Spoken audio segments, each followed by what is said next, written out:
to Enlightenment of Change on webtalkradio.net. I'm your host, Connie Whitman. As always, I'm thrilled that you're joining us this week. Now, to help you on your journey of change, whatever that is for you, and I know sometimes change could be a little scary, especially if you haven't chosen the change that's kind of been thrust upon you. I have a free gift for you to help you navigate these sometimes tumultuous waters and make it a little bit calmer for you. So it's my free communication style assessment. That link is in the show notes. Please take it and you'll get 2 reports. One will spotlight your natural communication superpowers, kind of important to know. And that's how people are receiving you when you communicate. Flip side, you'll also get a report on your lowest score, which is the style that's really not comfortable for you. That becomes a blind spot, and that report will shine a light on some little tricks that you can do so that when you're speaking to someone that's in your blind spot, you could still make sure your message is being received properly. So again, it's in the show notes under the link.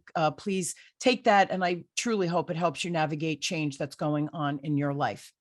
Now, my motivational quote today is by Deborah King, and Deborah says, meditation is like a giant broom for sweeping away any stagnant or blocked energy that you may have buried deep in your body. Now, I started my meditation practice probably about a decade ago. You would think after 10 years of practicing this, that my meditation would be easy peasy for me. Well, it's not.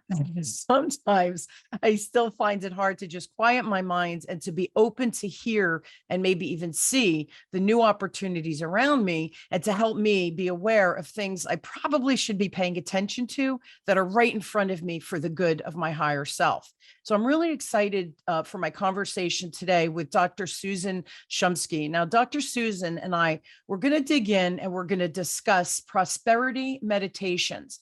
Now, Susan will share that we can create affluence in all areas of our life in our lives, not just material. All we need to do is learn how to receive the boundless bounty that is our birthright. Now, Dr. Susan is dedicated to helping people take command of their lives in highly effective, powerful, and positive ways. She is the best-selling author of, wait for it, 20 books, and she has won 43 prestigious book awards. For 2 decades, she studied with Maharishi Mahesh Yogi. He's the founder of Transcendental Meditation and a guru of the Beatles. She served as Maharishi's staff for 6 years and a pioneer in human potential field. She's taught meditation, prayer, affirmations, and intuition to tens of thousands worldwide, and she has founded Divine Revelation, a technology for contacting the divine presence, hearing and testing the inner voice, and receiving clear divine guidance. Woo! Please help me welcome Susan to the show. So Susan, thanks for being on. Oh, thanks for inviting me, Connie. I'm so excited to speak with you today. This is a good topic. This is one of my faves out there. And I know that bio was a little long for the listeners. I didn't want to take anything out though, Susan, because, you know, the awards, writing so many books, you truly are an expert in this field. And some of the tools that we're going to talk about are really going to help people, I hope, navigate their life with just a little bit of ease and grace, right? And that's what I think we're always trying to achieve. Absolutely. So share briefly, what's your background that this is what you're doing and teaching out there? Well, you know, back in the mid 20th century, I was a flower child. I was a hippie. And those of us who were flower children, we were seeking higher awareness. You know, it wasn't just all about sex, drugs, and rock and roll, Connie. It was about a higher state of awareness, altered states. And at that time, our gurus were Timothy Leary and Richard Alpert, who later became Ram Dass. And they wrote a book called The Psychedelic Experience. And they told us that all we need to do is turn on, tune in, and drop out. Take LSD, that's the key to nirvana. That didn't work out too well for me, I'll tell you. But I still wanted to reach nirvana. So I was studying the Buddhist scriptures. I was reading Autobiography of a Yogi by Paramahansa Yogananda. I was reading The Way of Zen and other works by Alan Watts. And in Alan Watts' books, he said that you have to find a meditation guide. Well, in in the 1960s in Berkeley, California, you didn't exactly go to the yellow pages and find meditation guide or anything remotely similar. But I still wanted to have this experience. So I asked a friend, how can I find this meditation guide? He said, have you ever tried to meditate on your own? I said, okay, I'll give it a shot.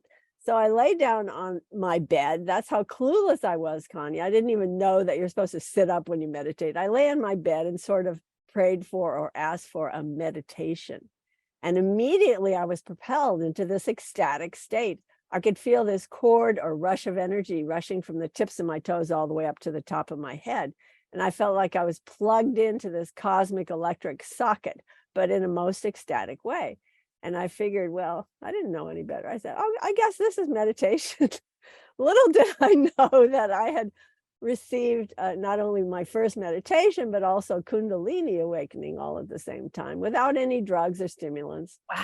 And soon after that, a friend took me to the Transcendental Meditation Center. And I saw the picture of the guru on the wall, who was Maharishi Mahesh Yogi, the guru of, well, later he became the guru of the Beatles.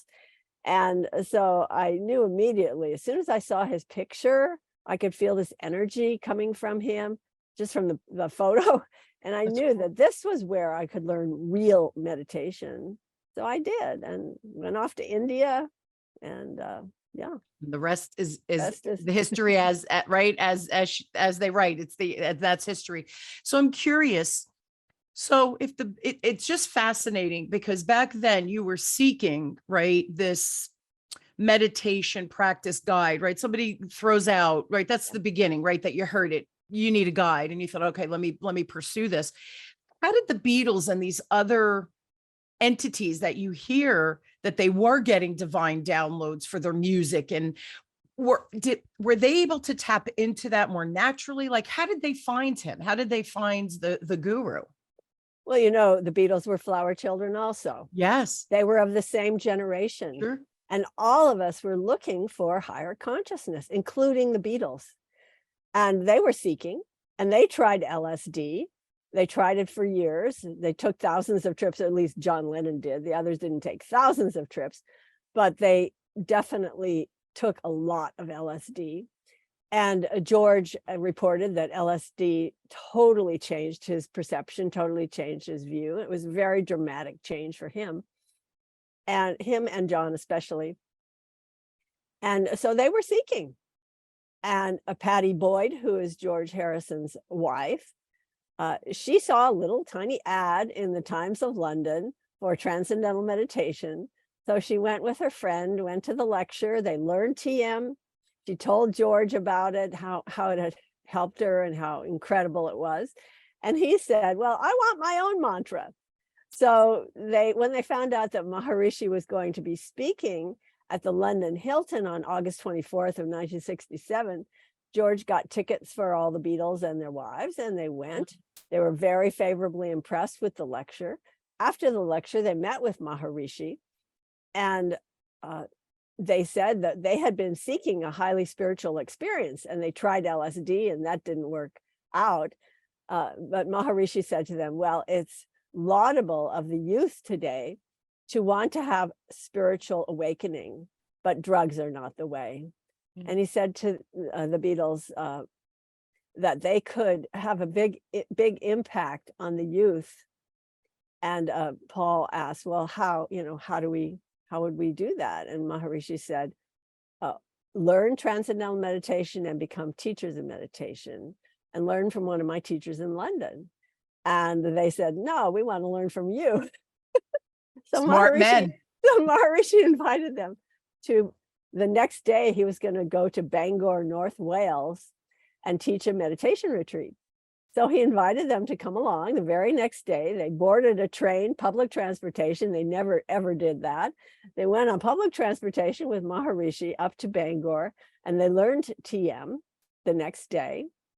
And unfortunately, the day after that, their manager, Brian Epstein, died. So they had to go back to London. Oh. And they wanted to go to Rishikesh to study with Maharishi, Rishikesh, India, to study with Maharishi. but they were delayed. They finally went in February of 1968. So fascinating, because you hear it. It's just funny how I think the artistic world, the creative world, where they're writing music or artistry or whatever it is that their calling is, they're more tapped into that divine element. And I remember in an interview, I want to say it was Michael Jackson, and he was his producer or whoever. He would get calls in the middle of the night, and Michael would be saying, "We have to meet at the studio. I have a tune in my head. I have to get it out of my head." And the producer would say, "Can it wait till tomorrow? Like, I'm sleeping." And he would say, "No, we have to go now." He goes, "Because if I don't write it down, if I don't get it out of my head, it's going to go to Prince or one of the other artists, the recording artist, and it's mine. I want this too." So, but see how tuned in they were, that if you're not listening, the idea can, right? Because it's all matter, it's all energy, will go to someone else. So you hear these stories of these artists who are just really tuned in or tapped into it, where some other people, it's a little bit harder to achieve that meditative state, right? That transmit, say the word for me. Transcendental state. Transcendental. Yeah. My mouth doesn't want to say that. But that's a great story about the Beatles. And it's just fascinating that some people like yourself, you were seeking it at such a young age. Just so fascinating, just so fascinating. There's a lot of talk now. We talk about the law of attraction. What do you think about The Secret and the law of attraction personally? I know I have my opinions. I'm curious about yours. Yeah, I'm going to speak about that. I just want to mention, though, that Paul McCartney received downloads like that, and he talked about it, and he saw visions, and he had dreams, and those turned into songs. Same with John Lennon, especially that song Across the Universe, which he wrote right after he learned transcendental meditation. That came to him as a download. But this is nothing new. Mozart, Beethoven, Schumann, these incredibly famous composers all had experiences like that as well. And every one of us can have those kinds of experiences. And that's the key. And that's what you help people unlock, right? Exactly. Susan, because we really have access to this.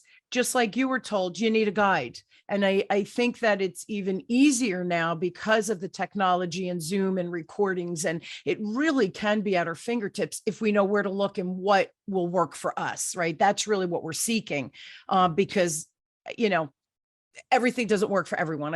I personally believe that. So, all right. So The Secret and the law of attraction, opinion on this, because to me, you're an expert. So.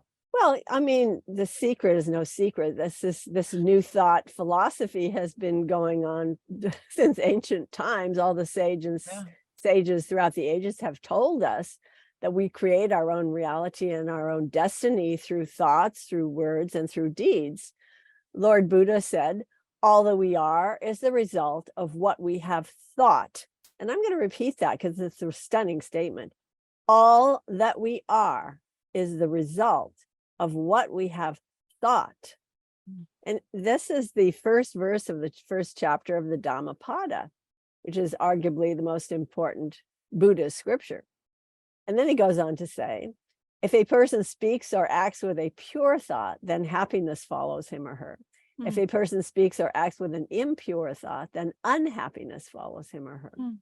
So what he's saying in these verses is that we create our own destiny and our own reality through thoughts primarily, also through words, and through deeds, through what we think, what we say, and what we do. Sure. And Jesus once said, we are not defiled by what we put into our mouths. We are defiled by what comes out of our mouths.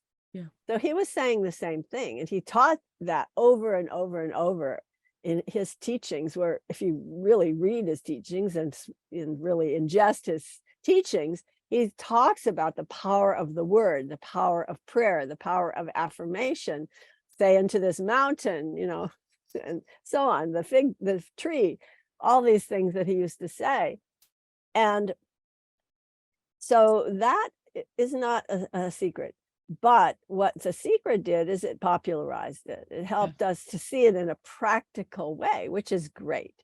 The only problem with The Secret is that it's missing one element, and that is it talks about, like making your shopping list. These are the things, these are your goals. This is what I want to achieve, and focusing on that. And indeed, yes, you can manifest anything you want by creating that list, by focusing. Whatever you put your attention on will grow stronger in your life, and you can achieve anything. The problem is, once you've achieved those things on your shopping list, and then, oh, I didn't really want that.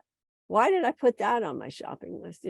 So we get these goals completed, and it isn't necessarily what's of highest wisdom for us to achieve. So what's missing from The Secret is that, first of all, before you make your shopping list, first of all, connect with your higher self, connect with the divine presence, connect with that which is deep within you, and ask, what is highest wisdom for me to achieve? Ask, what is my purpose? What is my mission? And then make your shopping list. After you've figured out what your mission is, then you know what to ask for. Then you can make your list, and then you'll have a very fulfilling life. That's amazing. And, it sounds simple, but just like anything else, there's muscle memory, right? In our brain, in the meditation, and being opening ourselves to get those divine downloads and all of those things. So there is an element of practice to this. It's not like, okay, I got it, I'm good, I don't ever have to do this again. That's not the case, because we can get better and better and better, and we can see things more clearly. And the other thing too is, as we age, our life changes, demands on us change, the environment around us changes. So we have to make sure that we stay connected. So we're always looking to achieve what's best for our higher self. And you really have to practice and tune into that. So, and I know that you help people do that through your books and all of the things that you have available, which is amazing. I mean, this is your mission in life, it's a beautiful thing. Exactly. So it's important for us to understand that intuition is a learnable, teachable skill. Mm-hmm. Okay. And anyone can do it. It's just like anything else we want to learn in life. Learn a language, if we want to play the piano, if you want to excel in any kind of skill, if we want to become an auto mechanic, whatever it is, it's learnable and teachable. And same with intuition. And it takes practice. As you said, practice, practice, practice. The more you practice, the better you get at it. And the easier it is. Exactly. Yeah. Money, and everybody's thinking abundance. I want money. I want financial freedom, which I get, right? If we're financially free, that we don't have to worry about paying bills, we can be more philanthropic, right? We can give out into the world in a bigger, better way and make a larger impact. And we can do that with our time as well. I'm not just saying money is the be all end all, but why do you think that money is really good rather than evil? We've grown up with, oh, the money, money is the root of all evil. We've heard things like that, right? Oh, they're rich, I bet they're thieves or they're crooks or something like that. So you're laughing because I'm sure you've heard this from other people as well. We've heard that growing up, right? It's that perception. And we've adopted it as our belief, even if, we were a kid and a mom said it or grandmom said it. So why do you believe though that money is really good? Yeah, the thing is, we really have been brainwashed against money. And many of us walk around with a great hate of money. Yeah. And that doesn't really draw money into your life. Money goes where it's welcomed, and it stays where it's well treated. Yeah. So if we want to have a prosperous life with regards to money, I mean, prosperity isn't just about money. Correct. But money in itself is just a way for us to exchange goods and services. That's all it is. Right. Money is neither evil nor not evil. It's just a thing that we use. And if we have more of it, we have more power to do good.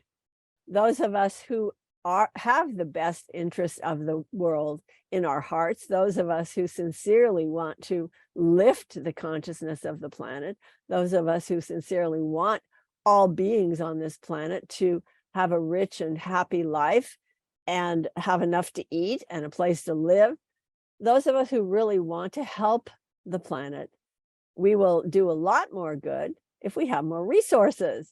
Then we have more power to do good. Right. So there is good in money. Money is good. Money is good, good, and very good.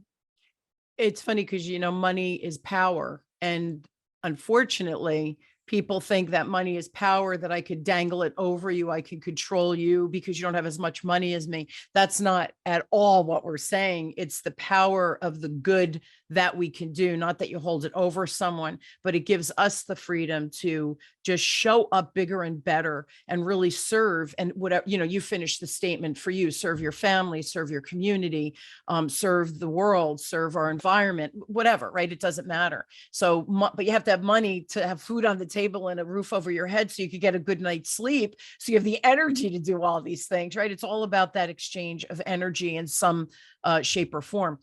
Why does it seem that some people are wealthy and others are poor?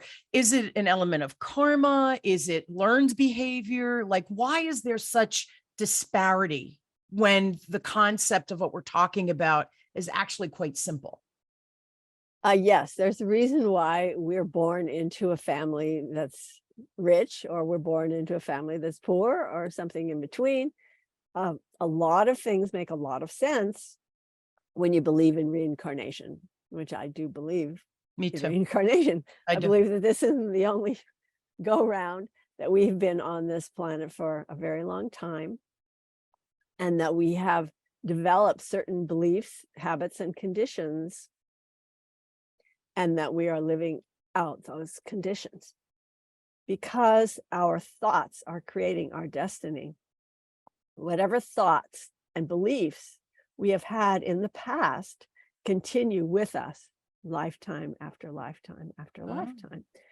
And when we incarnate into the womb of that which is best for us for this incarnation, whether that be a family that is poor or that is rich, whatever it is that's highest wisdom for us to learn in this incarnation. There's a lot of reasons why we are born into a specific family. And a lot of it has to do with our beliefs. What we believe we deserve, that's another thing. So our feeling of worthiness or unworthiness, our feeling of crime and punishment or reward, that plays into what kind of family we incarnate into. And it's what lesson we're supposed to learn in that lifetime, right? So it's always like a building block for our soul, or right, to become enlightened, more enlightened beings. So you have to have these human experiences that then transcend, right, from lifetime to lifetime. So it's just fascinating. And we see the disparity of economics in our world, and you want to help everyone, but everybody's here to learn whatever that lesson is. And we should honor where people are and not judge. And I think we've become a society of judge, before we seek to understand Covey's laws, right? Seek to understand before you want to be understood. And I think we just bark at people because we want to be heard, but we discount others so that we can kind of rise above the noise. And sometimes it's a little bit, icky, I think, but we're all learning, right? It's always a journey of learning. What is the prosperity consciousness that you talk about? Well, I think I'll just read it right from my book just to make sure. Cool. I talk about prosperity consciousness, which is an intrinsic subconscious belief that you deserve to be wealthy, healthy, cared for, lavishly supplied, and wildly, passionately happy. True abundance is infinite joy, fullness, contentment, wholeness, and repletion. How do you teach people to achieve that? Because I know people are listening. If they're in a bad spot, it's really hard to see the forest from the trees, right? When we're kind of stuck in the weeds, we can't even see the sunlight.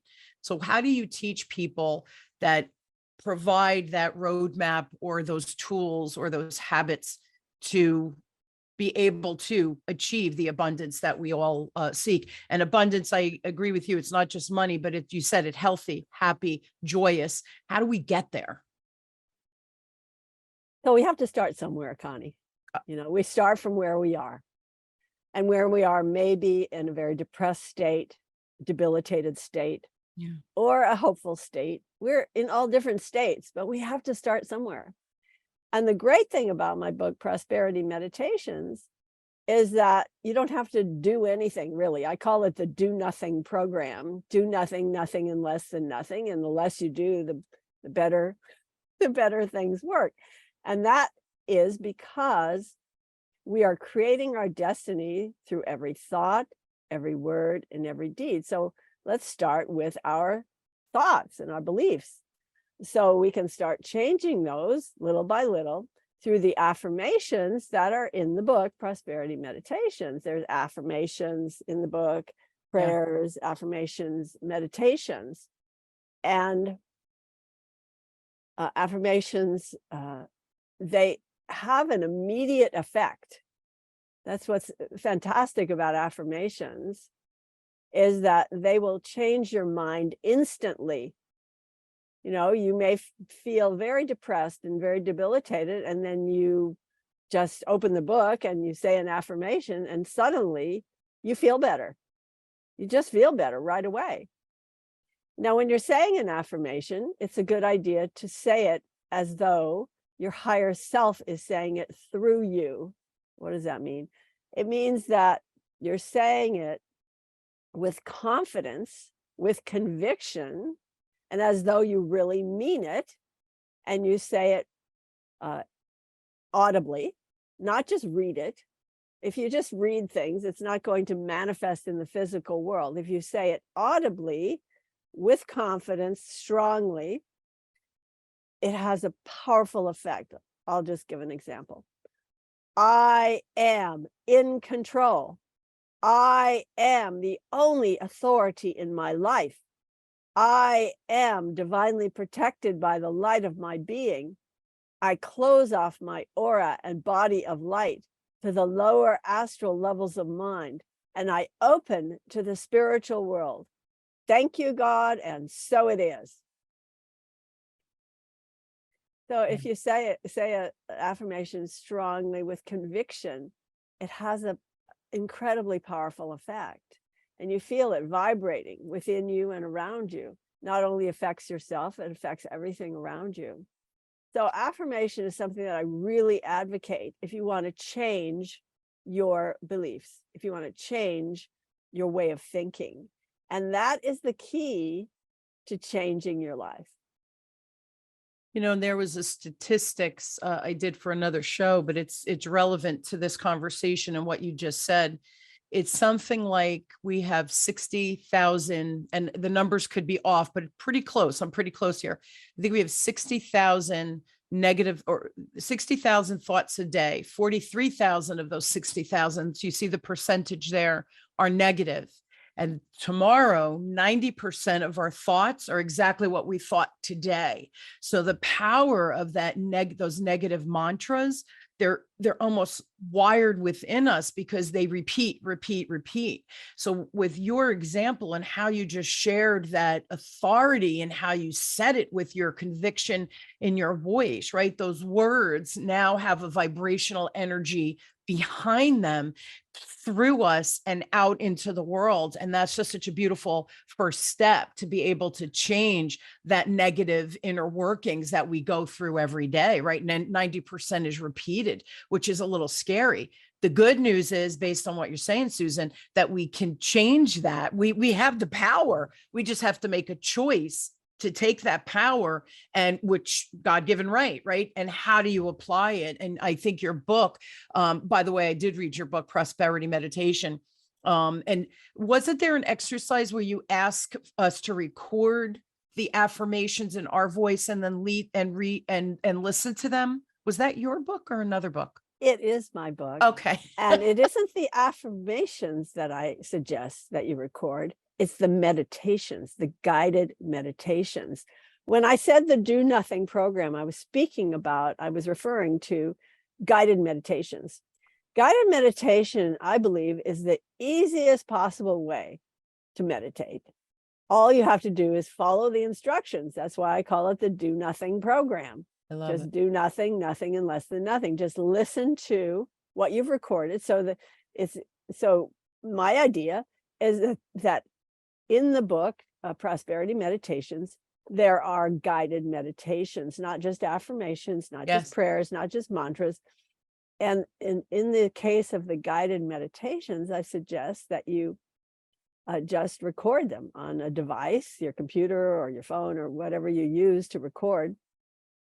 Just record the meditations onto your device, and then you just sit down, get comfortable, begin the recording, close your eyes, take some deep breaths, and just listen to the guided meditation. Your own voice will guide you into meditation, and it works. It's very powerful. Because it's our voice.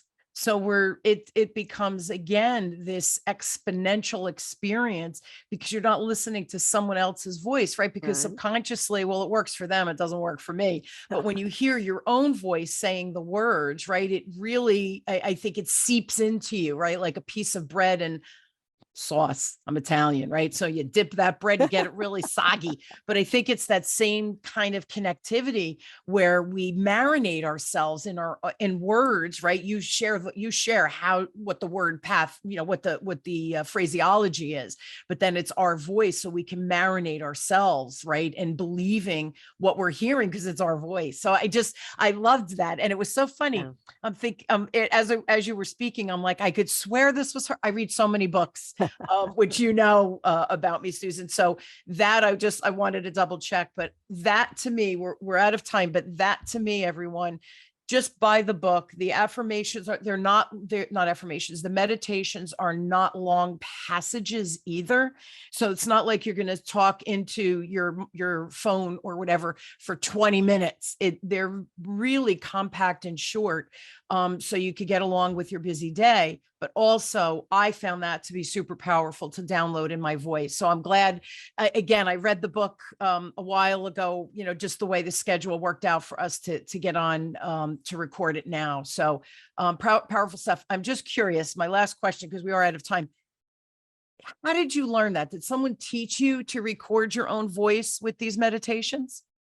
No, really, Spirit just told me to. I mean, many of Brilliant. my books are just really down, you call them downloads, just receiving inspiration, wisdom, and then just writing it on the page. So many of my books are received that way, and they just come through that way. Brilliant. It's brilliant. Again, you're the conduit and you're the expert, but you've achieved it.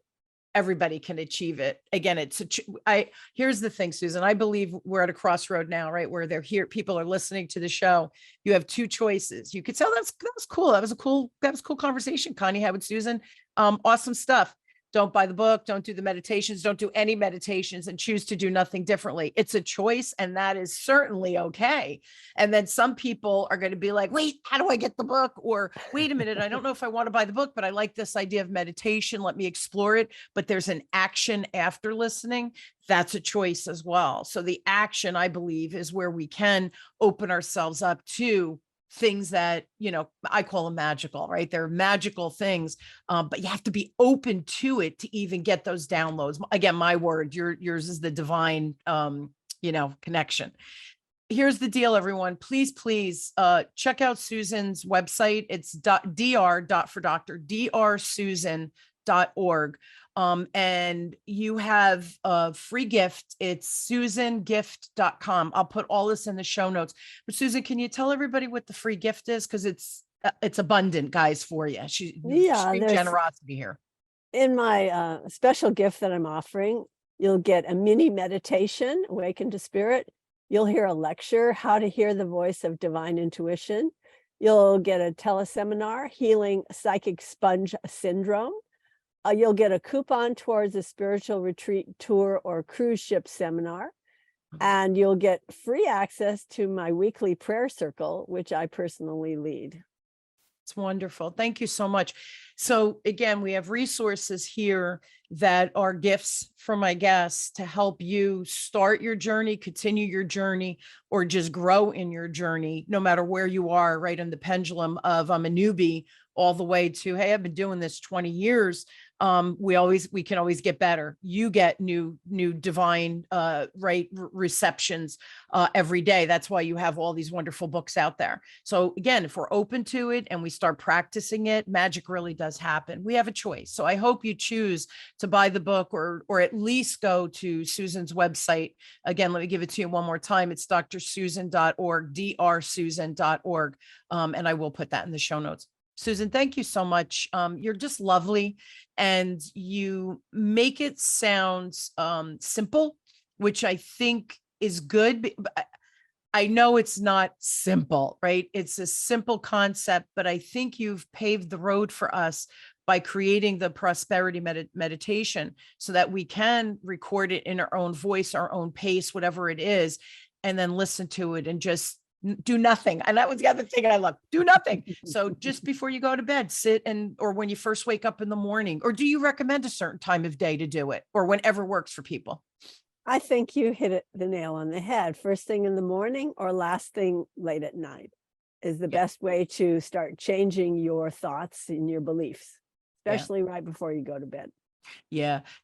Dr. Wayne Dyer, I read every one of his books, but in his book, Wishes Fulfilled, he has a chapter and he says, before you go to bed, when you lay your head on the pillow, just start with 3 things that you're grateful for. And it could be silly as you saw a pretty cloud in the sky, right? It doesn't have to be anything grand or earth shaking. It could be something simple as the cup of coffee you had in the morning.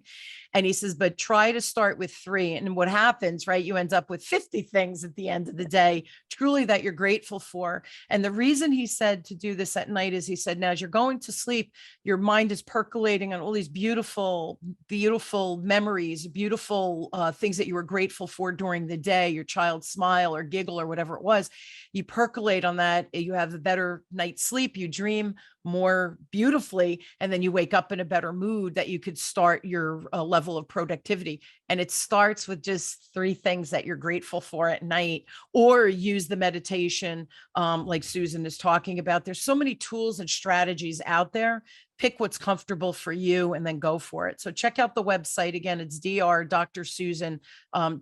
I know you'll find something that will resonate with you and make you comfortable on wherever you are again on your journey. Susan, thank you so much. Truly a joy speaking with you and getting to know you. And again, I did love the book. And by the way, the book is quite short.